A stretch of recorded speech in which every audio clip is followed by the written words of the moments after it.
right, y'all. This is our take. This is Marc, the moderator. Banks.com, East Flatbush finest. Avery the process, Utica. So, I really wanted to address something and come at it this way. And we talk about this era of players and the me and the brand and all this and that.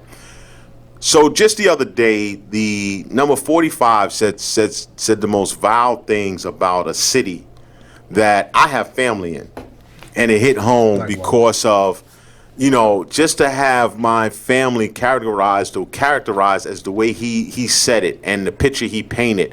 For the people that probably never been to Baltimore, never seen Baltimore, to say it's rat infested, nobody want to live there, all of the, but what disturbed me more, I understand when an asshole speaks, that's one thing. But to watch how these players across the board, white, black, across different cities that have played there, that have played for that city, did not come out in force and go against this whatever you want to call them. Because I don't even try and recognize them. But what's your take on, and we don't always talk politics, and sometimes sports and politics cross. How is it what's your feelings on not having the players interject their opinions on Twitter, IG, or just in the media? Firstly, any athletes that spoke out, I didn't hear about. Some did. Some did. I can't speak for all athletes, right. But if you did speak out and I didn't hear about it, it wasn't of any media. The media didn't put it out there. Mm-hmm. The one thing I did see, I saw that Steph Curry responded to someone on CNN, I believe, mm-hmm. speaking out against him, and he said, yeah, we got to call out 45 things of that nature. I think this goes back to, and I don't talk politics. I hate to do it personally. That's just me. I'm sure we all feel the same way. It gets to a point where, as an athlete, particularly when I look at from where I came from how my era growing up as athletes were more out there, not just about their brand, so to speak. You know what I mean? Mm-hmm. They were more out there about standing up for certain things. That's how I learned my black history, to be honest with you. You know what I mean? I learned my black history with the Bill Russells, with with the Carlos and Smiths. That's how I learned my black history because I was in with sports. So when I see this generation, you guys know I always talk about this generation, and it's not to knock them, but I think that there's a sad sense of a lack of understanding history when you start talking about somebody that can blatantly say something about a predominantly black community and no one say anything about it. And knowing that you had guys that played there, knowing that you had guys that are from there, that tells me that you're not invested in where you play, how you got there, who paid for you, the community that paid for you, the taxes you paid in that community. That kind of speaks more volume to your silence. Your silence speaks more volumes than you saying anything. You know what I mean? Silence is acceptance. Yeah, man. It's like you're complicit, right? So I just feel like a lot of times you got athletes that are unwilling to tamper with their brand. And that's just and specifically in football, I see it more predominantly. They are unwilling to tamper with their brand. And it's a sad thing because if we really knew how much weight we actually held, it'd be a different conversation. If we really knew how much, protesting and things like that and boycotts can really affect something, we'd have a totally different outcome. But, I would say shame on them, but there's no sense of history with this generation. That's just me. Go ahead, Banks. Look, man, nothing Donald Trump says surprises me anymore. And but it's not the surprise. I know what you're saying. Right. I know what you're saying. Not but I just wanted to say that too. It's like I feel like the Nipsey quote is real. Like, yo, he's on goofy time to me. Like anything he says to me is goofy. Like I don't acknowledge it. Right. And I feel like some of that. This is part. I get what you're gonna come at more, but I feel like some of this generation, that's how they feel too. Like this dude is goofy. Like why am I even acknowledging it? And let me also say about Baltimore. Baltimore is like any other city in the United States. Yeah. We have great parts to the city. Brooklyn is the same way.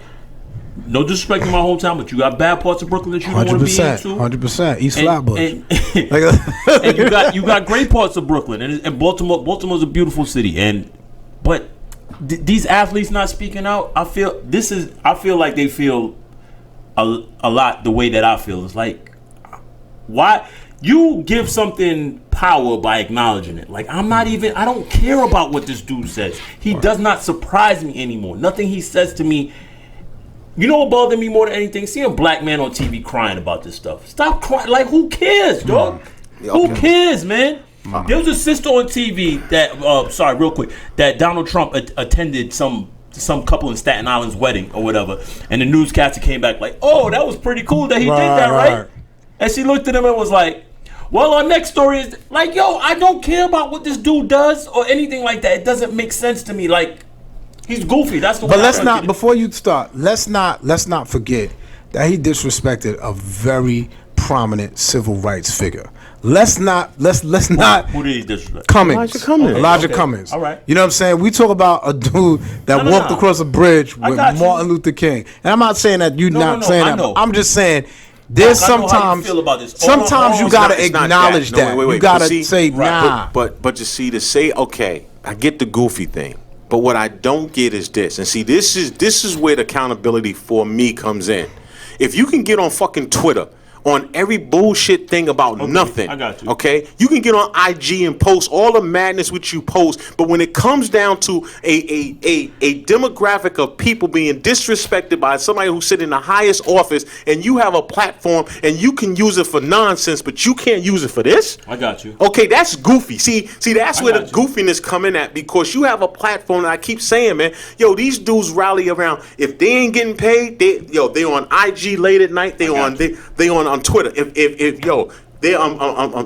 brand. Brand's gotta be. Yo, it's always about their brand. Right. But now, what about the people, kid? Yo, Kevin Durant grew up in Baltimore. Ain't say a word. The Baltimore Orioles. He grew up in DC. I'm just telling. I know people from the area, and there's a clear distinction there between the two. I'm just trying to tell you. But you're from that area. I got you. Okay. The Baltimore Orioles. Okay, you have been a staple in that community for years, for decades, and not one person came out and said a word. Right. That's ridiculous, man.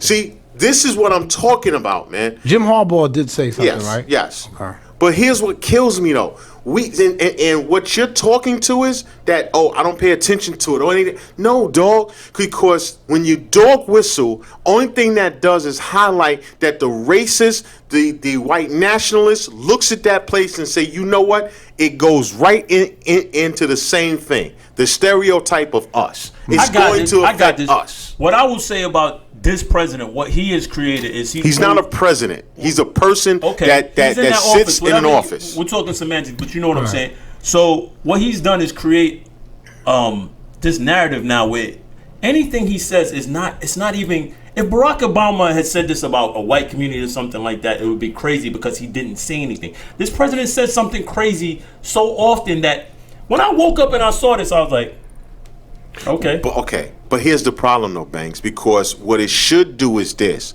come next November, those words should ring in your ear, every other person ear, that gets them to the ballot box and tell them, yo, I'm voting against this bastard to get rid of him, because that's what it's supposed to fuel when things like that is done. Because what you just said, because if a black president did that, they would do everything they can to remove him from that office. I am tired of us being passive, always talking about it's not that big of a deal. No, it is. I didn't say that's not what I'm saying. No, not you. Okay. It's things that I've seen. As a black man sitting here in front of you, like I said, my family is from Baltimore. I got family that live there right now. Okay. And I'm telling you, it is sad to even put this out there the way he put it out there. Anyway, you can't say the shit he said, man. Well, let's leave it just to spin it in this. He disrespected a dude that walked across that Pettus Bridge to fight for the rights for us to sit here and stop the stuff that he's doing. Yep, right. Exactly. That's the crazy thing about it. Right. So think about what that says to somebody else. Yo, that is you trying to take me back to a place of, yo, you're racist, bro. Like, it's really that simple. Yeah, he is. Who doesn't know this? That's crazy. He says racist things all the time and comes out and says I'm not racist. And there's people on TV defending it. It's like this whole election cycle with this dude and people still defending this dude is crazy to me. It's like I don't. Bizarro world. I'm sorry. No, what it is yo. Let me tell you something, man. Growing up, and I'm a '60s baby, but I remember they're in the '70s. Yo, this is just turning the clock back, man. This is overt racism at its best, and right in front of you. That's all it is. The only difference They still exist. But first of all, 80s and 90s never win no. 3 black men, 2000s usually hitting. 4 black men at this table. We're supposed to be people. Barack Obama got elected. Oh, we're in a post-racial society now. Nah, dude. That don't mean nothing. No, Still exists. That don't No, mean it's nothing. even worse And now. It's you know why? Because this dude is speaking To his base. people. And these people that smile in your face all the time and hey Avery, how you doing? Whatever.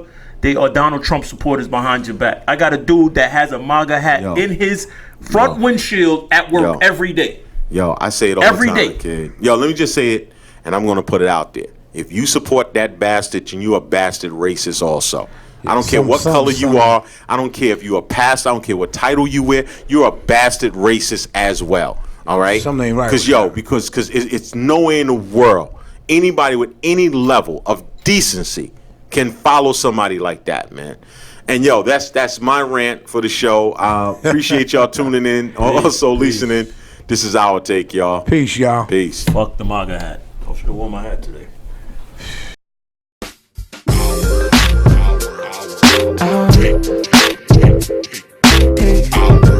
This is our take.